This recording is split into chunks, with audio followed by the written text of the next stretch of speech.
Welcome to part 11 of the series on Black dolls. If you are new to this series, I encourage you to first watch the intro video tagged below for context.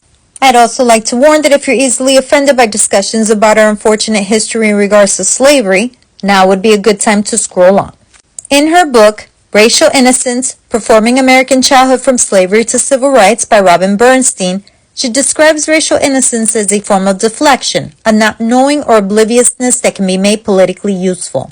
The Topsy-Turvy doll comprised two dolls in one, a black and white doll joined at the waist that shares a skirt. A child flipped the skirt over the head of the white pole to play with the black doll, and vice versa. Most scholars agree that this doll was originally sewn by enslaved African American women in the antebellum South, but very little corroborating evidence exists to document the process by which the doll was created or used before the Civil War. Scholars have argued the doll's fusion of black and white referred to racial mixing, sex, and grape within the plantation system. African American women, the most likely creators of this doll form, stitched poetically volatile ideas into the children's toy and thereby made those ideas appear innocent. The toy's softness invited acts of cuddling on the part of white slave-owning children who possessed the doll. Through this thing, enslaved women scripted performances in which children and dolls unwittingly smuggled enslaved women's thoughts and anger into the inner sanctum of Southern domesticity.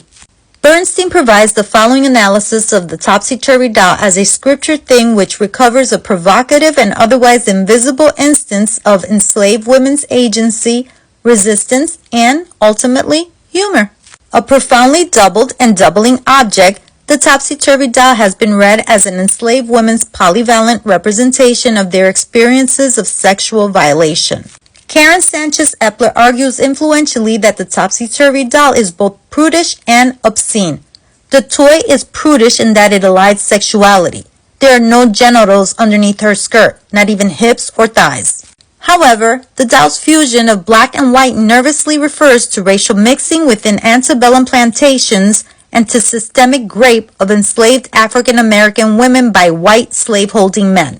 Sanchez Epler notes that as one head emerges from the skirt of the other, she can be seen as enacting an interracial birthing marked by past acts of miscegenation.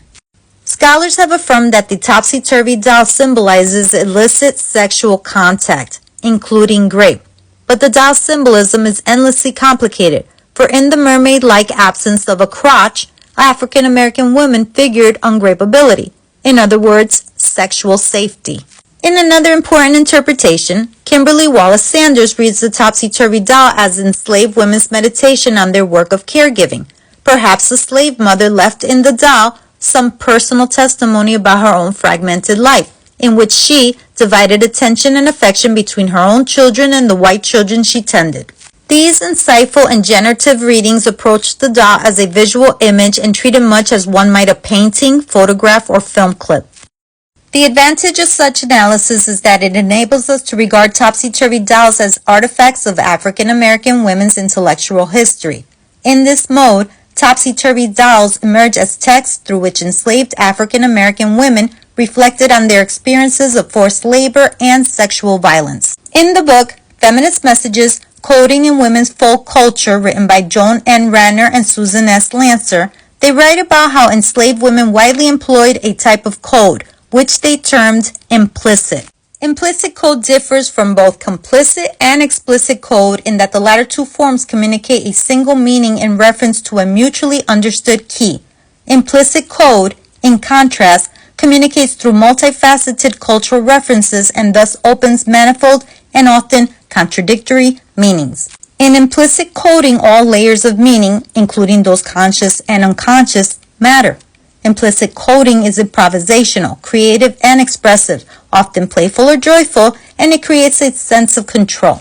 The context for implicit coding exists when there is a situation of oppression, dominance, or risk for a particular individual or identifiable group, when there is some kind of opposition to the situation that cannot safely be made explicit, and when there is a community of potential listeners from which one would want to protect oneself. And for this reason, implicit code is especially common among people of color and women of all races.